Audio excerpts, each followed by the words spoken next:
મિત્રો spectrum high school PS Patel 39 વર્ષનો મારો અનુભવ છે એનો હું ટીચિંગમાં ઉપયોગ કરું છું। મારી જુદી જુદી મેથડ જે હું સમજાવતો જાઉં છું। ગુજરાત રાજ્ય લેવલે કેઆરપી આરપી તેમજ શિક્ષણના તમામ ક્ષેત્રોમાં લેખન સહિત તમામ જગ્યાએ કામ કરેલું છે।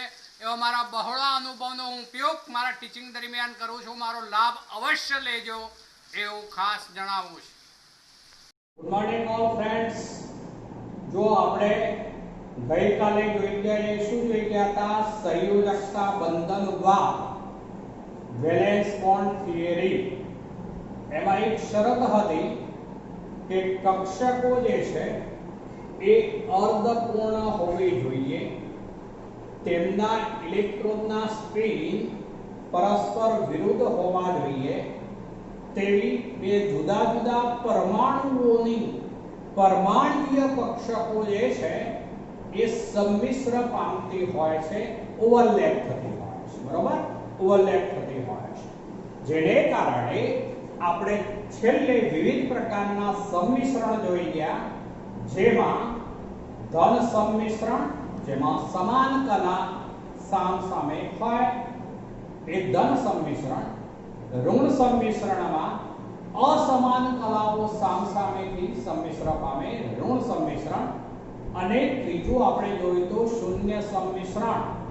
બરોબર મિત્રો, ધન सम्मिश्रण જેમાં શું હોય મિત્રો, સમાન કલાઓ જે હોય એ સામસામે હોય, પ્લસ પ્લસ કલા બોલું છું, આ કોઈ બીજભાગ નથી, કલા છે, તો એમની વચ્ચે सम्मिश्रण થાય ત્યારે એ ધન सम्मिश्रण, ટૂંકમાં સમાન કલાઓ વચ્ચે ઓવરલેપ થતું હોય ત્યારે એને ધન सम्मिश्रण કહીશું। असमान કલાઓ વચ્ચે सम्मिश्रण એટલે કે એક પરમાણ્વીય કક્ષક હોય એની કલા જે બાજુ પ્લસ હોય એની બીજી જે પરમાણ્વીય કક્ષક હોય એની એ તરફ એની સામેની तरफ જે હોય એ માઈનસ કલા હોય તો એ વખતે ઋણ सम्मिश्रण ગણાશે। शून्य सम्मिश्रण में याद करी लो तो एमां आपणे आवुं लीधुं हतुं, आ रीते p कक्षक होय, मानो के आ px छे एवुं कहीए छे लंबरूपे, अने અહીંથી s कक्षक ज्यारे सम्मिश्रण पामे वच्चे त्यारे ए शुं कहेवाशे, शून्य सम्मिश्रण। अथवा बीजुं आपणे लीधुं हतुं, मानो के आ एक परमाणुीय कक्षक जे छे px छे, अन्य परमाणुनी परमाणुीय कक्षक जे छे py होय अन्यनी, तो आउं सम्मिश्रण पण शून्य सम्मिश्रण गणाय। तो ए आपणे त्रण टाइपना सम्मिश्रण जोई गया। ત્યારબાદ આપણે સિગ્મા બંધ અને પાઈ બંધની રચના જોઈ ગયા। એ ખૂબ અગત્યનું છે। જ્યારે કક્ષકો જે છે એમનું ઓવરલેપિંગ કેન્દ્રીય અક્ષ ઉપર થતું હોય ત્યારે જે બંધ બનશે તેને સિગ્મા બંધ કહે છે। હંમેશા कोई पण बे परमाणुओ वच्चे प्रथम बंध रचाय ए सिग्मा बंध, जेमा ओवरलेपिंग એટલે કે सम्मिश्रण વધુ થયેલો હોય માટે બંધ વધુ મજબૂત હોય, તોડવો મુશ્કેલ બને। પણ જ્યારે તેને બદલે માનો કે આ બે pz pz વચ્ચેનું सम्मिश्रण હતું તો સિગ્મા બંધ બની ચૂક્યો। હવે માનો કે આ રીતે આ py py કક્ષકો છે, હવે આ રીતે सम्मिश्रण પામે, જુઓ ઉપરથી અડે નીચેથી અડકે એટલે કે વચ્ચે ગેપ રહી જાય, જેને કારણે બે રકાબી આપણે માનો કે આમ ઊંધી ગોઠવીએ, રકાબીનો આકાર મિત્રો આમ ઊંડી હોય એટલે આ ઊંધી લીધી ને આ સીધી રકાબી લીધી આપણે, તો બે રકાબી આમ જેમ જોઈન્ટ કરીએ તો વચ્ચે જે છે ગેપ રહે, આજુબાજુથી અડકી જાય, અહીંથી અડકી જાય, અહીંથી અડકી જાય, વચ્ચે ગેપ રહે। વિચારો तो एवो बंध जे बने ए पाई बंध, बे परमाणुओ वच्चे जे प्रथम बंध रचाए सिग्मा, त्यार पछी रचाता बंध ए बधा पाई बंध એટલે કે દ્વિબંધ બનતો હોય તો પહેલો સિગ્મા બીજો પાઈ, ત્રિબંધ રચાતો હોય દાખલા તરીકે n ટ્રિપલ બોન્ડ n છે તો વચ્ચેનો બંધ સિગ્મા, ઉપર નીચેના બંધને પાઈ કહેવાશે મિત્રો। તો એ સિગ્મા અને પાઈ બંધ રચાય છે, જેમાં પાઈ બંધમાં બંધ ધરીથી દૂર એને લંબરૂપે સંમિશ્રણ થયેલું હોય એ ઓછું સંમિશ્રણ હોય હંમેશા, માટે પાયબંધ નિર્બળ હોવાથી સરળતાથી તૂટે. આપણે આ બાબત જોઈ ગયા છે. હવે આગળ વધીશું. જોજો, જો આ આપણે જે સિદ્ધાંત લીધો વિવિધ થિયરી, એની કેટલીક ખામીઓ છે, મર્યાદા છે. આપણે એવું લઈએ છે કે એમાં અર્ધપૂર્ણ કક્ષક જ હોવી જોઈએ. એના ઇલેક્ટ્રોનના સ્પિન બે પરમાણુય કક્ષકો જુદી જુદી હોય, બે જુદા જુદા પરમાણુઓની તેમની પરમાણુય કક્ષકો જે છે એમના ઇલેક્ટ્રોનના સ્પિન પણ પરસ્પર વિરુદ્ધ હોવા જોઈએ. એ જો ન હોય તો એ ચાલે નહીં. પણ એ બંને આ વેલેન્સ બોન્ડ થિયરીની મર્યાદા બની જાય છે. એમાં આપણે જે છે આવું ઉદાહરણો લઈએ. દાખલા તરીકે હું એક ઉદાહરણ CH4 નું એ થિયરી જો મુજબ લાવું તો હવે એમાં આવું થાય. શું થાય સમજો. કાર્બન પરમાણુય ક્રમાંક 6. ચલો એની ધરાવસ્થાની ઇલેક્ટ્રોન રચના લખીએ છે. ધરાવસ્થા કહેવાય. ધરાવસ્થા સ્થાયી અવસ્થા કાર્બન 6 હોય ત્યારે આવું હોય મિત્રો. રચના આખી લખું છું. જોજો, આ 1s કક્ષક ને દોરી એવું કહેવાય. ચલો આ 2s કક્ષક દોરું છું અને આ 2p ની ત્રણ કક્ષકો આપણે દોરી મિત્રો. 2p. ચલો એમાં એક ગમે તે 2px, બીજી 2py, ત્રીજી 2pz. ત્રણેય સમાન ઊર્જા વાળી છે, સમાન આકાર વાળી છે. ચલો હવે કાર્બન 6 પરમાણુય ક્રમાંક એટલે કુલ ઇલેક્ટ્રોન 6 એટલે 1, આ બીજો, ચલો પછી આ ત્રીજો, આ ચોથો. આપણે અહીંયા જે નિયમ દાખલ કરી રહ્યા છે આઉટગોના નિયમ મુજબ ઇલેક્ટ્રોન, તેમજ સાથે સાથે હવે આમાં બે, પછી આમાં બે, એટલે અર્થ એવો થયો કે એની અંદર આપણે કયા નિયમનો ઉપયોગ કર્યો? પાઉલી નિષેધનો. હવે આપણે પાંચમો ઇલેક્ટ્રોન અહીંયા હોય મિત્રો, છઠ્ઠો અહીંયા હોય. બરોબર? ચલો હવે CH4 માં મધ્યસ્થ પરમાણુ કાર્બન છે, પણ હવે જો કાર્બન મધ્યસ્થ પરમાણુ તરીકે હોય તો એ 14મા સમૂહનું સભ્ય છે, જેની સંયોજકતા 4 છે, માટે તો 4 હાઇડ્રોજન જોડાયા છે. માટે જે બંધ રચનાઓ બનશે 4 બંધ બનશે. હવે આપણી શરત મુજબ અયુગ્મિક ઇલેક્ટ્રોન હોય તો જ વિવિધ થિયરી કહે છે કે બંધ બની શકે. એટલે એવો થયો કે અહીંથી એક ઇલેક્ટ્રોન હવે અહીંયા જશે, એટલે હવે અવસ્થા કહેવાશે ઉત્તેજિત. ઉત્તેજિત અવસ્થા. ચલો ઉત્તેજિત અવસ્થાને આપણે C સ્ટાર સિમ્બોલ બનાવી દઈશું. ચલો આ 1s એ અંદરના કોષની વાત છે. હવે હું લખતો નથી, આપણે અહીંથી મહત્વનું છે એટલે આટલું જ લઉં છું. હવે આ જે બે ઇલેક્ટ્રોન છે એમાંના એક ઇલેક્ટ્રોનને ઊર્જા મળશે, જેથી ઇલેક્ટ્રોન અહીંયા જવાનો. માટે હવે આ 4 કક્ષકોમાં અયુગ્મિક ઇલેક્ટ્રોન થઈ ગયા. વિવિધ થિયરી મુજબ અયુગ્મિક ઇલેક્ટ્રોન હોવા જોઈએ, અર્ધપૂર્ણ કક્ષકો હોવી જોઈએ. હવે મિત્રો શું છે કહું છું એ સમજજો. આમાં આ 3 p કક્ષકો હોય, આ જે છે s કક્ષક છે. બરોબર? ચલો હવે હાઇડ્રોજન અહીંયા 4 જોડવાના છે આપણે, તો દરેક જગ્યાએ એક એક હાઇડ્રોજન પોતાનો ઇલેક્ટ્રોન આપશે અહીંયા અને જોડાઈ જાય. એ C' સિગ્મા બંધ બનશે. પણ હવે શું થાય બહુ શું ધ્યાન રાખજો. આમાં ગમે તે એક pz છે, તો એની pz કક્ષક જે છે એ આ રીતે હોવાની મિત્રો. બરોબર? pz કક્ષક. ચલો એમાં હાઇડ્રોજન જે 1s કક્ષક દ્વારા આ બાજુથી સંમિશ્રણ પામે, એટલે આ C'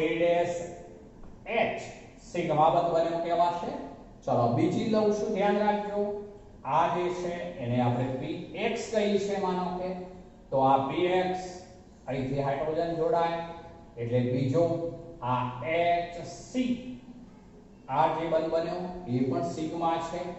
ચલો ત્રીજી જે છે z કક્ષક છે, ત્રીજી રહી યસ y, તો એ આમ ત્રાસી હોવાની, એ પણ વાસ્તવમાં તો ત્રિપરિમાણમાં આની ઉપર લંબરૂપે જ ગણાય, આમ હોવાની.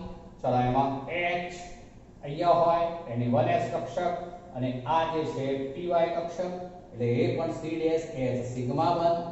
પણ હવે આ ત્રણેય px py અને pz કક્ષકો શરૂઆતથી જ આપણે જોયું છે, યાદ કરી લો. ઊર્જા સમાન છે પરંતુ ત્રણેય પરસ્પર લંબ હોય, 90 અંશના કોણે હોય.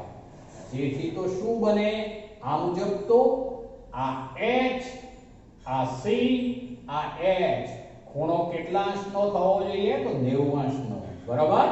ચલો અર્થ એવો થયો કે એમાં એવા ત્રણ જે કોણ બનવાના એ 90 અંશના થવા જોઈએ. છે એવું નથી કે, તો ધ્યાન રાખજો 90 અંશના થવા જોઈએ. બરાબર. આગળ વધીએ છે. આ s કક્ષક છે.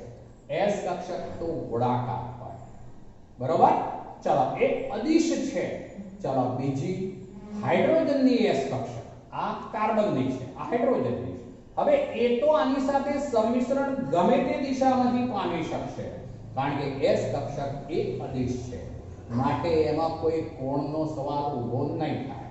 આનો અર્થ એવો થયો કે જે ચાર જે બંધ બનશે એમાં ત્રણ કોણ જે બનશે c, ત્રણ કોણ h c h કોણ, એવા ત્રણ જે કોણ હશે એ ત્રણે 90 અંશના જ હોવા જોઈએ. પણ હવે બરોબર સાંભળજો હું શું કહું છું તે. CH4 મિથેન અણુ માટે ક્ષ-કિરણ વિવર્તન જે છે એનો અભ્યાસ એવું દર્શાવે છે કે મિથેનનો અણુ તો સમચતુષ્ફલક છે અને તેનો પ્રત્યેક H' બંધ કોણ એ તો 109.5 અંશનો છે. હવે અર્થ એવો થયો કે વીબી થિયરી તો એવું કહે છે, આ વીબી થિયરી મુજબ આપણે ચર્ચા કરી રહ્યા છે, તો બંધ કોણમાં ત્રણ બંધ કોણ 90 અંશના જ હોવા જોઈએ. પણ પેલો ક્ષ-કિરણ વિવર્તનનો અભ્યાસ જે દર્શાવે છે પ્રાયોગિક રીતે તો એ તો 109.5 અંશ છે. એટલે એનો અર્થ એવો થયો કે વીબી થિયરી મુજબ મિથેન અણુમાં શા માટે બંધ કોણ, બધા જ બંધ કોણ સરખા છે અને એ પણ 109.5 અંશના કેમ છે એ સમજાવી શકાતું નથી. એટલે આ એની એક ખામી થઈ, મર્યાદા થઈ. એવું મિત્રો એમોનિયામાં પણ થાય છે. હું એમોનિયાની વાત પણ લઉં છું, જોજો. હવે એમોનિયામાં નાઇટ્રોજન પરમાણુ હોય. નાઇટ્રોજન પરમાણુ એની ધરાવસ્થા લઈએ આપણે, તો નાઇટ્રોજન પરમાણુય ક્રમાંક 7.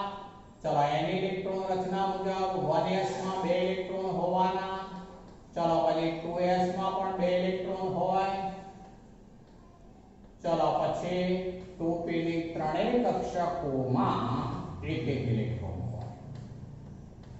ચલો હવે NH3 અણુની વાત કરીએ તો એમાં નાઇટ્રોજન 15મા સમૂહનું સભ્ય માટેની સંયોજકતા 3 અને 5 બંને બની શકે. અહીંયા આપણે NH3 ની વાત કરીએ છીએ એટલે એની 3 સંયોજકતા એવો અર્થ થયો. તો આ 3 જગ્યાએ અયુગ્મિક ઇલેક્ટ્રોન છે તો એ ત્રણેયમાં 3 હાઇડ્રોજન જોડાય.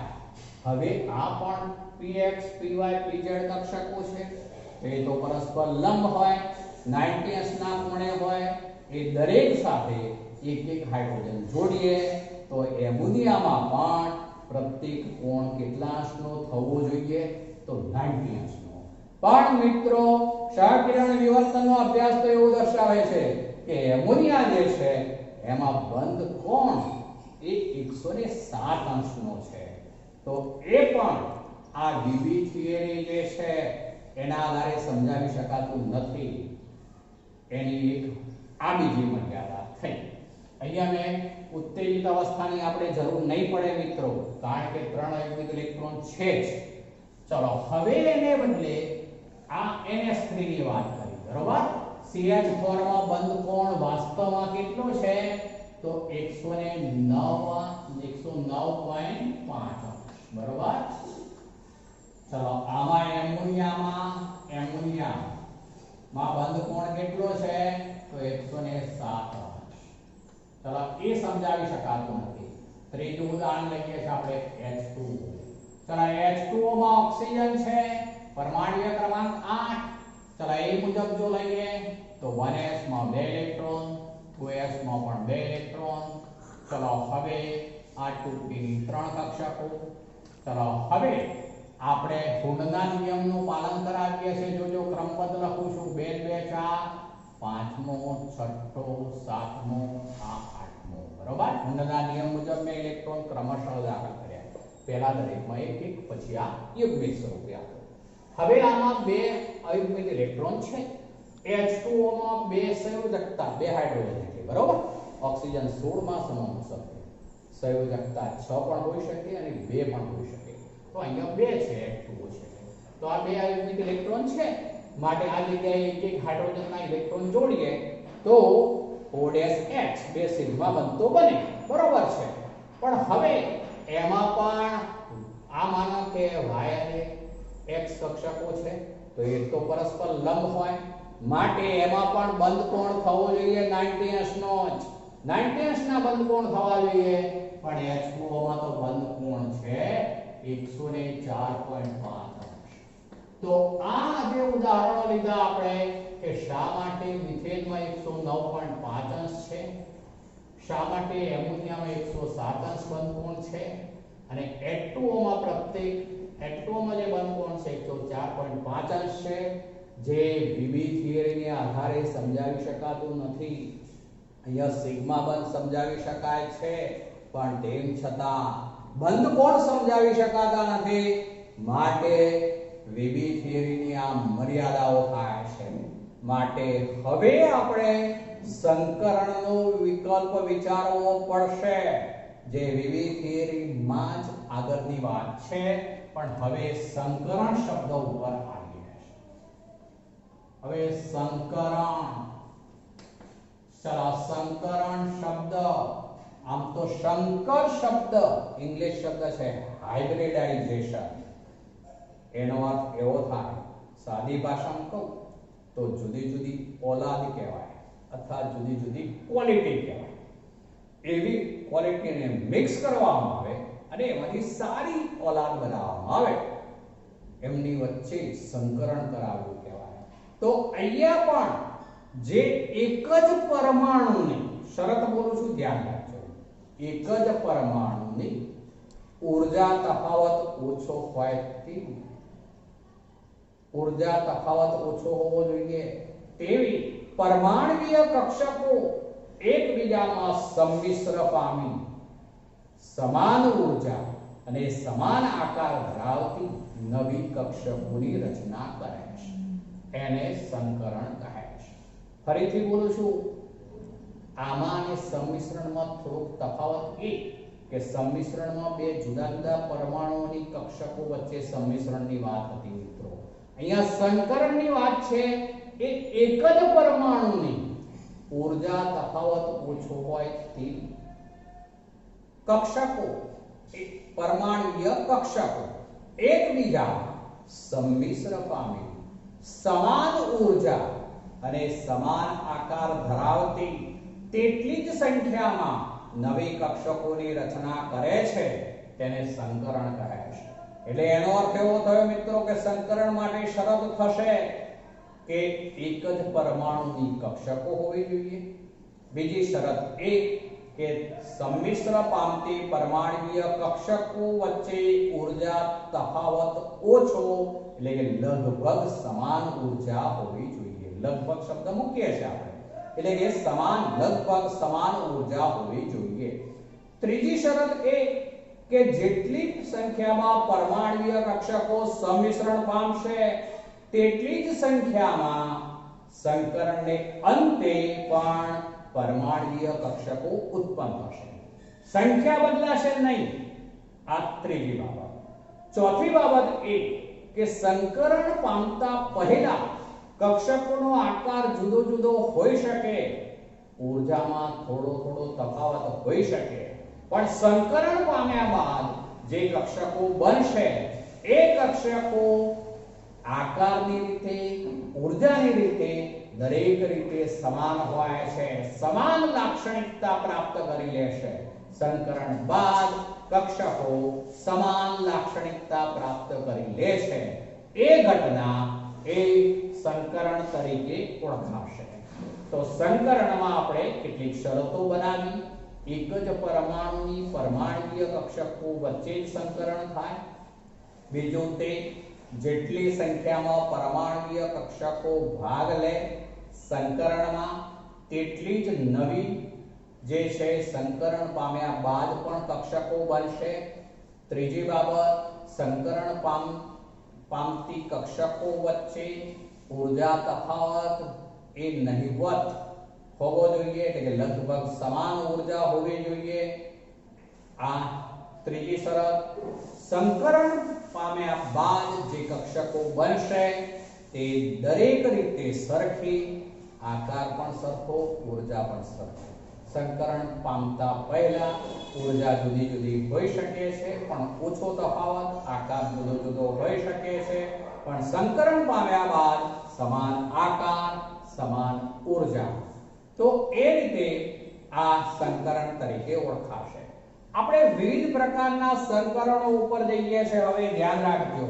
ચલો સૌથી પહેલા હું sp સંકરણ ઉપર આવું છું. sp સંકરણ. ચલો sp સંકરણનો અર્થ એવો થાય s ની એક કક્ષક અને p ની એક કક્ષક હોય મિત્રો, તેમની વચ્ચે થતું સંકરણ. s ની એક કક્ષક અને p ની એક કક્ષક એટલે sp સંકરણ. હવે જુઓ એનું ઉદાહરણ લઉં છું. દાખલા તરીકે BeCl2 ચોક્કસ ઉદાહરણ ઉપર સમજાવું છું. તો એમાં બેરિલિયમ તત્વ છે B.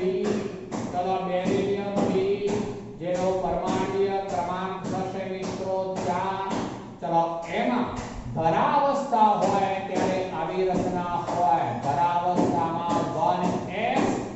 ચલો એમાં 2 ઇલેક્ટ્રોન હોય અને પછી 2s. તો એમાં પણ 2 ઇલેક્ટ્રોન હોય. આ ધરાવસ્થા કહેવાય. ધરાવસ્થા. ધરાવસ્થા. ચલો હવે અહીંયા 2p ની 3 કક્ષકો ખાલી હોય મિત્રો. આ 2p ની 3 કક્ષકો ખાલી હોય. હવે આપણે BeCl2 બનાવવું છે એટલે એનો અર્થ એવો થયો બેરિલિયમ આલ્કલાઇન અર્ધધાતુ, બીજા સમૂહનું તત્વ સંયોજકતા 2 Cl સાથે જોડાયેલ છે માટે 2 બંધ બનવા જોઈશે. માટે આપણે 2 આયનિક ઇલેક્ટ્રોન તો હોવા જોઈએ. તો હવે ઉત્તેજિત કરીશું.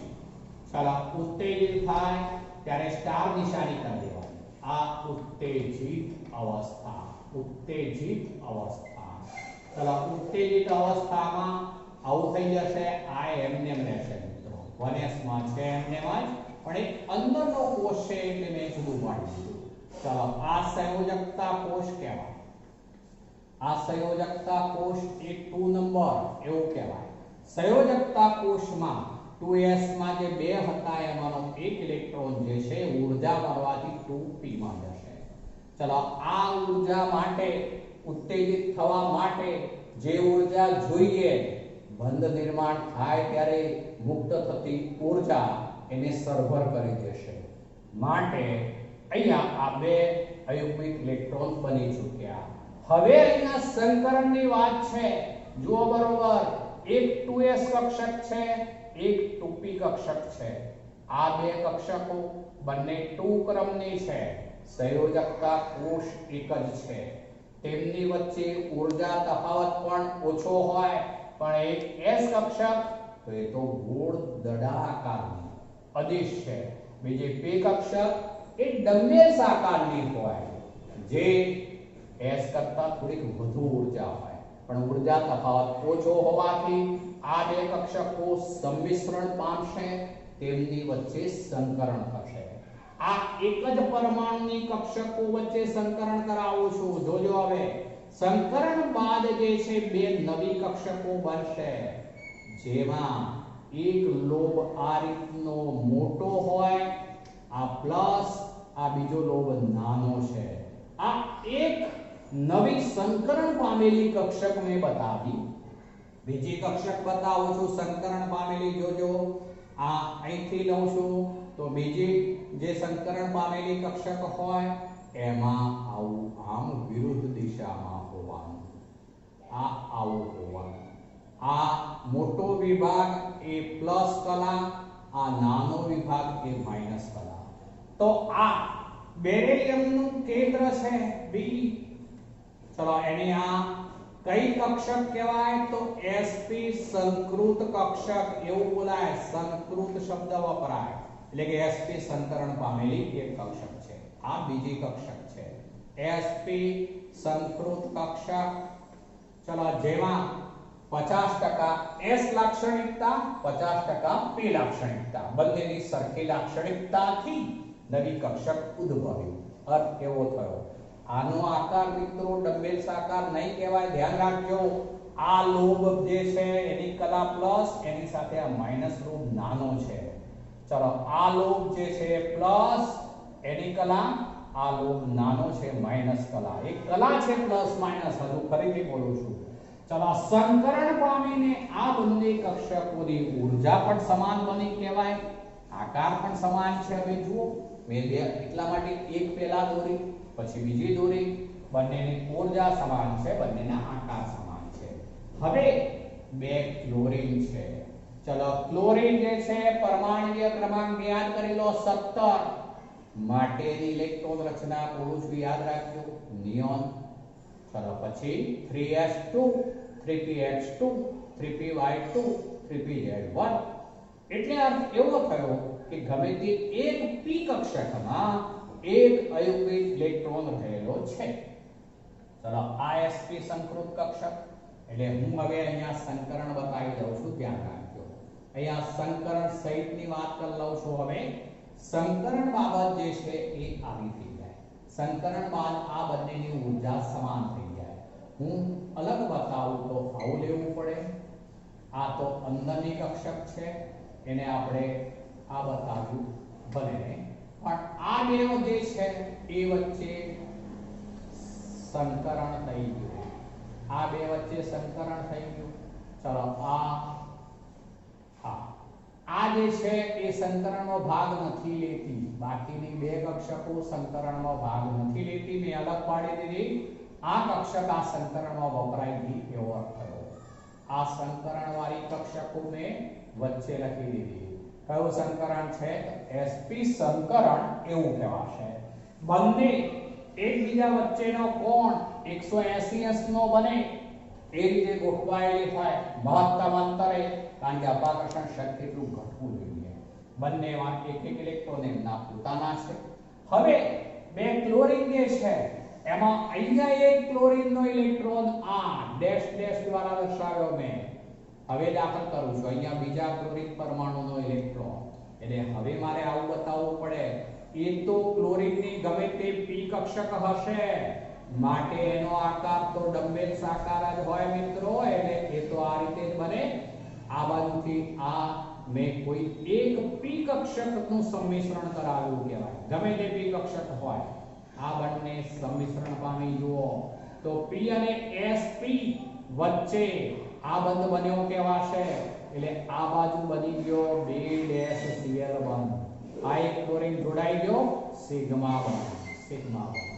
ચલો એ જ રીતે આ બાજુ જે છે એ અન્ય Cl પરમાણુ હોય એની આવી p કક્ષક આ રીતે હોય.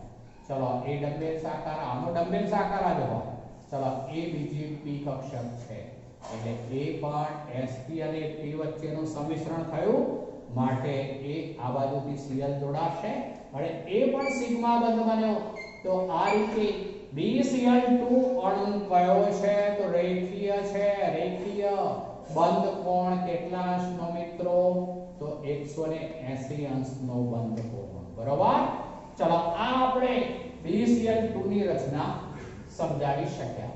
sp જેમાં s લક્ષણ 50% અને p લક્ષણ પણ 50%. p લક્ષણ 50% બંને સમાન એટલે sp સંકરણ કહેવાશે.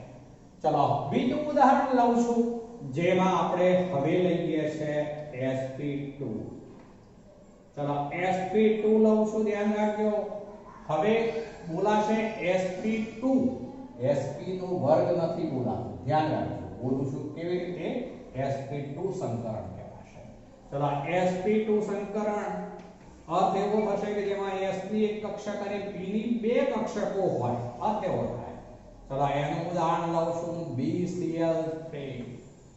BCl3 લેવાય BF3 લેવાય ચલો હવે એમાં બોરોન પરમાણુ છે ચલો બોરોન લઈએ છે B પરમાણુ ક્રમાંક 5 ચલો ધરા અવસ્થા લઈએ આવે તો એમાં 1s માં 2 ઇલેક્ટ્રોન ચલો 1s એમાં 2 ઇલેક્ટ્રોન 2s માં પણ 2 ઇલેક્ટ્રોન ચલો પછી 2p ની 3 કક્ષકો હોય એમ આ 2p એની ગમે તે એક કક્ષકમાં 1 ઇલેક્ટ્રોન 5 ઇલેક્ટ્રોન થઈ ગયા જુઓ 2 2 4 ને 5 ચલો પણ અત્યારે તો એક જ અયુગ્મિક ઇલેક્ટ્રોન છે આપણે તો શું કરવું છે BCl3 BF3 બોરોન 15 માં સમૂહનું સભ્ય માટે તેમાં 3 સંયોજકતા હોવી જોઈએ BCl3 3 Cl જોડવા છે BF3 3 ફ્લોરીન જોડવા છે તો 3 સંયોજકતા જોઈએ જ ચલો 3 સંયોજકતા માટે 3 અયુગ્મિક ઇલેક્ટ્રોન જોઈશે એટલે હવે આ ઇલેક્ટ્રોનને અહીંયા લઈ જવો પડે મિત્રો માટે શું લેવું પડે ઉત્તેજિત અવસ્થા ચલો હવે સ્ટાર નિશાની એટલે ઉત્તેજિત વારંવાર લખતો નથી હું ધ્યાન રાખજો આ અંદરની કક્ષક છે આપણે એને છોડી દઈએ ન લખીએ તો પણ ચાલે એ ભાગ નહીં લે એટલા માટે ચલો હવે હું આટલું જ બતાવું છું તો આ જે છે 2s માં હવે એક જ ઇલેક્ટ્રોન 2p ની 3 કક્ષકો છે પણ એમાં આ એક ઇલેક્ટ્રોન આ હતો એ પણ અહીંથી એક ઇલેક્ટ્રોન અહીંયા ગયો ચલો હવે અયુગ્મિક ઇલેક્ટ્રોન કેટલી થઈ કક્ષકો 3 ચલો હવે આ 3 કક્ષકોમાં એક છે 2s બાકીની બે છે 2p આ 3 કક્ષકો જે છે એમની વચ્ચે હવે સંકરણ થવાનું સંકરણ એટલે એક જ પરમાણુની ઊર્જા તફાવત ઓછી હોય તેવી જુદી જુદી કક્ષકો એકબીજામાં સંમિશ્ર પામશે અને સમાન ઊર્જા ધરાવતી તેટલી જ સંખ્યામાં સમાન આકાર ધરાવતી નવી કક્ષકોની રચના કરશે તો હવે આપણે સંકરણનો મુદ્દો લખું સંકરણ ચલો સંકરણ દરમિયાન આવું થઈ જવાનું આ સાથે આ બે જોડાઈ ગયા ચલો સંકરણ વાળી કક્ષકોને આપણે ઊર્જાને દરેક રીતે સરખી થઈ જવાની એટલે સળંગવત આવીએ જેમ પેલામાં સંકરણ વાળીને જોઈન્ટ કરી દીધી આ સંકરણમાં ભાગ નહીં લે એને આપણે અલગ બતાવીશું એ સંકરણમાં ભાગ લેશે ને ચલો આ જે છે એમાં આ 3 કક્ષકો વચ્ચે સંકરણ થયું કહેવાશે આ 3 કક્ષકો વચ્ચે સંકરણ જે કઈ 3 કક્ષકો છે તો s ની 1 છે અને p ની 2 છે માટે આવું લખાય s ની 1 p ની 2 માટે બોલાય sp2 સંકરણ અથવા તો sp2 સંકૃત કક્ષકો છે તો એ દરેકમાં બોરોનના 3 ઇલેક્ટ્રોન જે છે એક અયુગ્મિક હોય ત્યારે આ બોરોનના ઇલેક્ટ્રોન બતાવી દીધા હવે એ 3 કક્ષકો જે છે એમાં s લાક્ષણિકતાની વાત કરીએ આપણે s લાક્ષણિકતા તો એ આમ તો 33% એવું ગણાય છે આમ તો 33.33% ચોક્કસ મૂલ્ય ગણી શકાય જ્યારે p લાક્ષણિકતાની વાત કરીએ તો p લાક્ષણિકતા જે છે એ 67% ગણાય 67% આ લાક્ષણિકતાઓ યાદ રાખીશું sp2 સંકૃતમાં s લાક્ષણિકતા 33% ગણાય છે વાસ્તવમાં 33.33 p લાક્ષણિકતા 67% ગણાય આમ તો ટકા હોવાથી એ 100 ઉપર ટોટલ સરવાળો 100 થાય અહીંયા s ની 1 અને p ની 2 હોવાથી 3 વડે ભાગવા પડે 100 ભાગ્યા 3 કરીએ છે આ એ પ્રમાણે ગણતરી છે ચલો હવે sp2 સંકૃત કક્ષકો ચલો એ 3 કક્ષકો જે છે એ દરેક રીતે સરખી છે કેવી રીતે દોરું છું એ જોજો. તો એમાં એક sp2 સંકૃત કક્ષક આ રીતે હોય મિત્રો.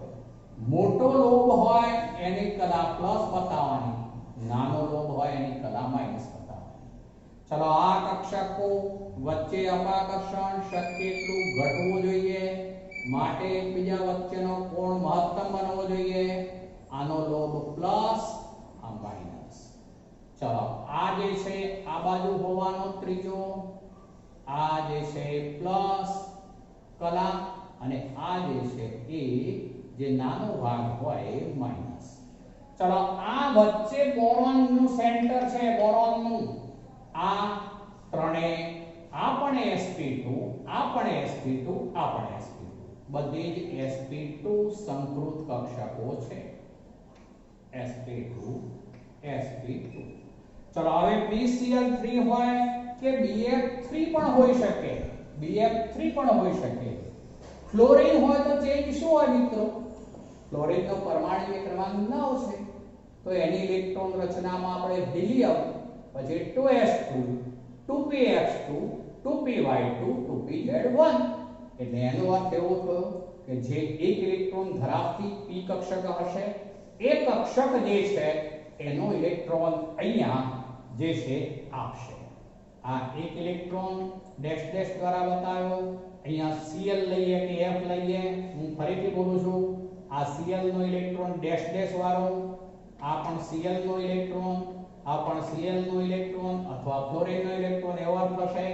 હવે એ p કક્ષકોના ઇલેક્ટ્રોન છે એટલે p કક્ષક તો આમ ડંબેલ શાખાની હોવાની મિત્રો, એટલે આ ડંબેલ શાખા.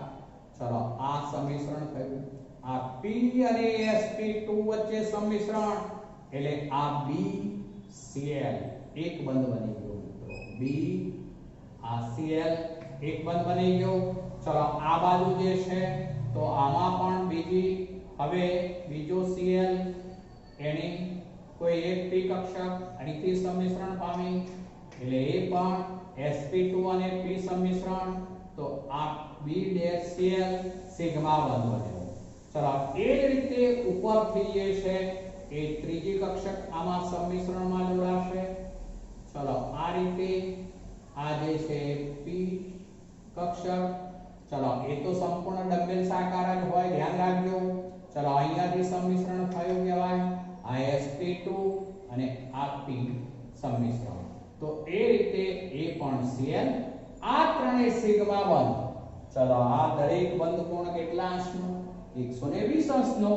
સમતલીય ત્રિકોણાકાર કોઈ પણ કોણ ગમે તે કોણ લઈશું મિત્રો તો તમામ કોણ 120 અંશના થશે, 120 અંશ. ચલો તો આ આપણે sp2 સંકરણ લીધું.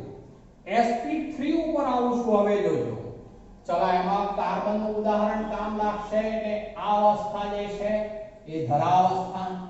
ચલો હવે લઈએ છે sp3 સંકરણ, sp3 સંકરણ. ચલો હવે જુઓ એમાં ધરાવસ્થા છે, આ ઉત્તેજિત અવસ્થા જેમાં 2s માં 1, 2p માં 3. પણ હવે સંકરણ બાદ રચના સીધી જ બતાવું છું, ધ્યાન રાખજો. એમાં આપણે CH4 બાબત લઈએ છીએ, CH4. ચલો એમાં આપણે sp3 લેવાનું છે. તો હવે સીધું કાર્બનમાં સંકરણ, આ બે ફરીથી નથી લખતો, આ સ્પષ્ટ બોલું છું, ધ્યાન રાખજો. કાર્બનમાં સંકરણ, C નું સંકરણ. ચલો C નું સંકરણ જે છે એ બતાવું છું. તો આ ચાર કક્ષકો વચ્ચે સંકરણ થવાનું, નવી ચાર કક્ષકો બનાવી દેવાની પહેલા આપણે.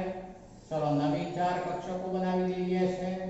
એ સંકરણમાં કઈ કક્ષકોએ ભાગ લીધો તો જો અહીંયા 2s ની 1 અને 2p ની આ 3, એ ચાર કક્ષકો સંકરણમાં ભાગ લે છે. જેથી હવે એ સંકરણ કહેવાશે, એ કયું કહેવાય તો sp3. s ની એક કક્ષક, p ની 3 કક્ષક એટલે sp3 સંકૃત એવો શબ્દ વપરાય. સંકૃત કક્ષકો છે, sp3 સંકરણ પામેલી કક્ષકો છે એવો અર્થ થાય. તે દરેકમાં હવે જુઓ આ 1 1 1 અને 1 એટલે 4 ઇલેક્ટ્રોન, તો દરેકમાં એક એક ઇલેક્ટ્રોન આ રીતે અદ્વિતીય સ્વરૂપે કાર્બનના હોવાના. ચલો દરેક સાથે હાઇડ્રોજન જોડવાનું છે. પહેલા હું આ 4 કક્ષકો છે. ચલો એમાં S લાક્ષણિકતા કેટલી હવે ગણો જો. આ S ની એક કક્ષક, P ની 3 કક્ષકો એટલે ટોટલ 4 કક્ષકો માટે 100 ભાગ્યા 4 એટલે 25 થયા. એટલે S લાક્ષણિકતા 25% કહેવાશે. S લાક્ષણિકતા કેટલી તો 25%. અને P લાક્ષણિકતા બોલો જો હવે. P લાક્ષણિકતા તો એ 25 તારી 75 3 છે એટલે 75%. S લાક્ષણિકતા 25%, P લાક્ષણિકતા 75%. તો આ sp3 સંકરણ છે. હવે કક્ષકો દોરું છું એ જોજો બરોબર. ચલો આ હું લઉં છું મધ્યસ્થ પરમાણુ કાર્બન જે છે તે એની sp3 સંકૃત કક્ષકોમાં એક sp3 સંકૃત કક્ષક આ પ્લસ કલા આ માઈનસ કલા બરોબર. ઉપર નીચે આપણે લોબ લીધો મિત્રો. ચલો બીજો લઈએ છે આ જે છે પ્લસ કલા આ માઈનસ આ બીજો લોબ લીધો. ચલો ત્રીજો લઉં છું તો એમાં આમ લઈએ છે માનો કે તો આ પ્લસ કલા આ માઈનસ અને હજુ એક બાકી રહી જે આ બાજુ સેટ 83 લઈશું તો આ બાજુ સેટ 83 ગમે તે એક દિશામાં આપણે 83 લઈશું તો એ આ રીતે લઈ લેશું. ચલો આ પ્લસ આ બાજુ એનો માઈનસ ભાગ. ચલો આ જે મેં દોરી છે એ મધ્યસ્થ કાર્બન પરમાણુની sp3 સંકરણ પામેલી કક્ષકો છે. એ દરેકમાં એક એક ઇલેક્ટ્રોન અયસ્ક સ્થિતિમાં છે. તેમની આ સંકરણ પામેલી કક્ષકો વચ્ચે અપાકર્ષણ શક્ય તેટલું ઘટવું જોઈએ.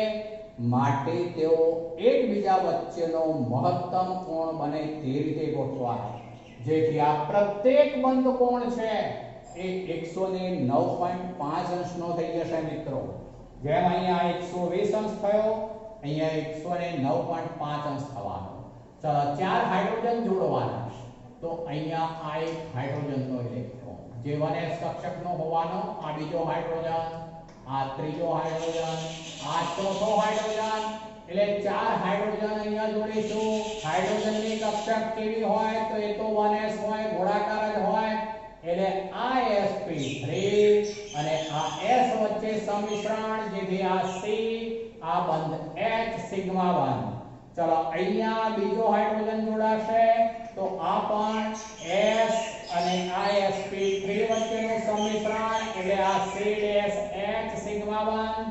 ત્રીજો હાઇડ્રોજન અહીંયા જોડાશે આ સંમિશ્રણ તો એ પણ એક ટાઈપનું માટે આ c h એ પણ સિગ્મા બંધ.